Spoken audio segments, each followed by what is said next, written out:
নতুন মুখ্যমন্ত্রীর কাছে অভিযোগ জানাতে গেলেন ৮০ বছরের বৃদ্ধ। বারবার হকের ফ্ল্যাটের দাবি জানালেও এই বৃদ্ধ বয়সে জুড়ত হুমকি। নিজের বাড়ি ছেড়ে এখন ভাড়া বাড়িতে থাকতে হয়। ভবানীপুরে বৃদ্ধের বাড়িতে ইডি। প্রবীর বাবুর হকের ফ্ল্যাট এখন কার দখলে? মুখ্যমন্ত্রীর কাছে অভিযোগ জানাতেই সঙ্গে সঙ্গে অ্যাকশন। যা ঘটেছে শুনলে আপনার চোখেও জল আসবে।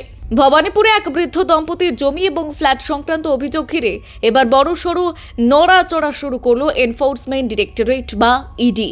বৃদ্ধ প্রবীর মুখার্জি এবং তার স্ত্রী ও মেয়েকে নিয়ে সোমবার মুখ্যমন্ত্রী শুভেন্দু অধিকারীর কাছে অভিযোগ জানানোর পর মাত্র ২৪ ঘন্টার মধ্যেই তদন্তের সক্রিয় হয়ে ওঠে কেন্দ্রীয় সংস্থা।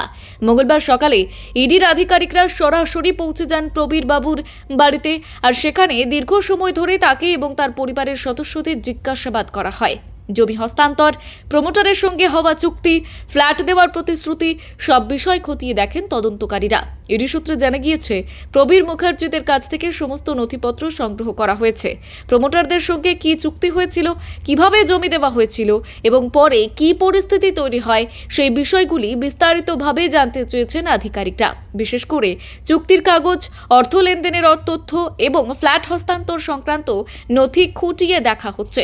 আর এই ঘটনার কেন্দ্রবিন্দুতে রয়েছেন অভিযুক্ত প্রমোটার জয় কামদার। অভিযোগ, ভবানীপুরের টাউনসেন্ড রোডে থাকা প্রবীর মুখার্জিদের পৈতৃক ভিটে উন্নয়নের নামে নেওয়া হয়েছিল। বিনিময়ে তাদের ফ্ল্যাট দেওয়ার প্রতিশ্রুতি দেওয়া হয়, কিন্তু বহু বছর কেটে গেলেও সেই ফ্ল্যাট হাতে পাননি প্রবীর বাবুরা, বরং বারবার ঘুরেও সুরাহা হয়নি বলে অভিযোগ। আর প্রবীর মুখার্জির কথায় প্রথমে তিনি বুঝতেই পারেননি যে এত বড় প্রতারণার শিকার হতে চলেছেন। তিনি জানান, জয় কামদার তাদের সুন্দরভাবে বুঝিয়ে জমি নিয়েছিলেন, আর সেই সময় কলকাতা পুলিশের ডিসি শান্তনু সিনহা বিশ্বাস এবং ব্যবসায়ী সোনা পাপ্পুর নামও সামনে আসে বলেই অভিযোগ।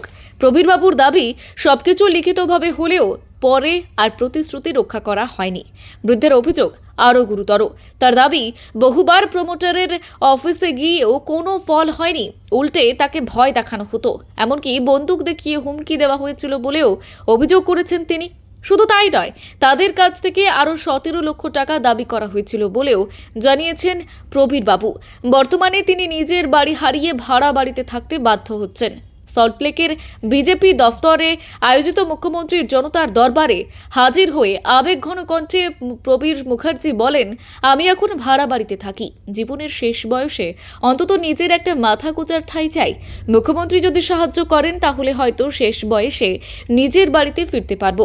মুখ্যমন্ত্রীর সঙ্গে কথা বলার পর কিছুটা আশার আলো দেখেছিলেন তিনি। প্রবীরবাবু জানিয়েছিলেন, শুভেন্দু অধিকারী তার কথা মন দিয়ে শুনেছেন এবং তিনি আশা করছেন এবার সমস্যার সমাধান হবে। এদিকে যে ফ্ল্যাটটি প্রবীর মুখার্জিদের পাওয়ার কথা ছিল তা নিয়েও নতুন করে বিতর্ক সামনে এসেছে। স্থানীয়দের দাবি, সেই ফ্ল্যাট বর্তমানে এক পুলিশ আধিকারিকের পরিবারের দখলে রয়েছে, আর ওই পুলিশ আধিকারিকের নাম রাজকুমার সিং বলেই জানা গিয়েছে। যদিও তার পরিবারের দাবি সম্পূর্ণ আলাদা।